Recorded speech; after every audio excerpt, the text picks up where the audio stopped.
ایک گاؤں میں ایک بڑھیا رہتی تھی۔ اس کا ایک کام چور بیٹا تھا۔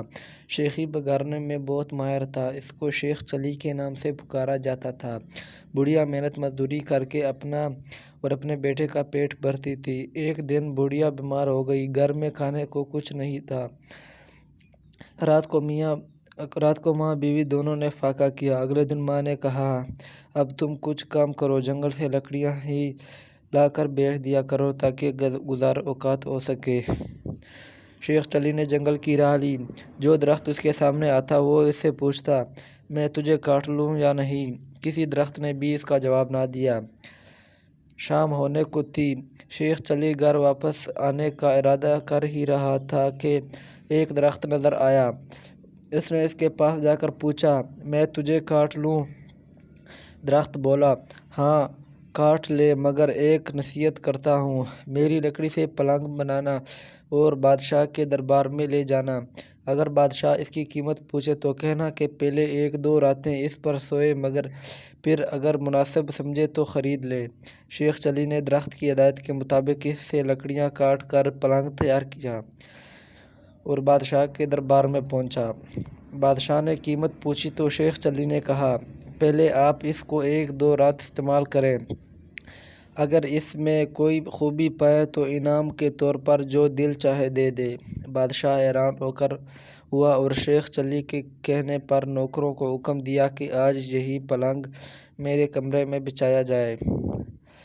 رات ہوئی، بادشاہ اسی پلنگ پر سویا تو آدھی رات کو پلنگ کا ایک پایا بولا، آج بادشاہ کی جان میں خطرے میں ہے۔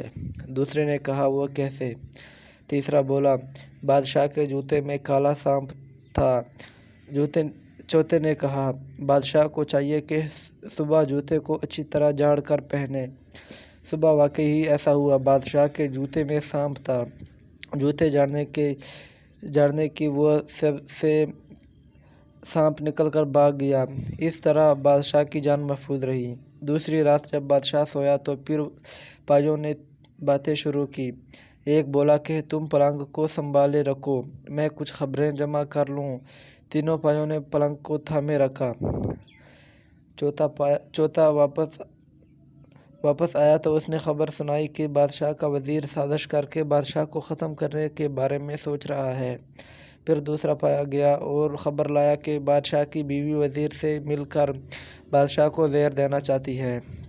تیسرے پائے نے تجویز پیش کی کہ بادشاہ کو چاہیے کہ وزیر کو مروا دے۔ چوتھا پایا گیا اور یہ خبر لایا کہ بادشاہ کو جو دودھ صبح پینے کو دیا جائے گا اس میں زہر ہوگا۔ بادشاہ یہ سب سن رہا تھا۔ صبح اٹھ کر جب بادشاہ نے جب دودھ دیا گیا تو اس نے نہ پیا بلکہ ایک بلی کو پلا دیا۔ بلی اپنے پیتے ہی مر گئی۔ اس سے بادشاہ کو پتہ چل گیا کہ اس کا وزیر اور اس کی بیوی دونوں مل کر اس کی زندگی ختم کرنا چاہتے ہیں۔ بادشاہ نے وزیر کو برطرف کر دیا اور ملکہ کو محل سے رخصت کر دیا۔ بادشاہ نے شیخ چلی کو بلایا اور بہت انعام دیا۔ بادشاہ کے دربار میں اس کی عزت ہونے لگی اور دونوں میاں بیوی آرام کی زندگی گزارنے لگے۔ دوستو، اگر آپ کو اس طرح کی کہانیاں سننی ہے تو ہمارے چینل کو لازمی سبسکرائب کریں اور ساتھ موجود بیل کے آئیکن کو بھی دبا دیں اور ویڈیو کو لائک کر دیں۔ شکریہ۔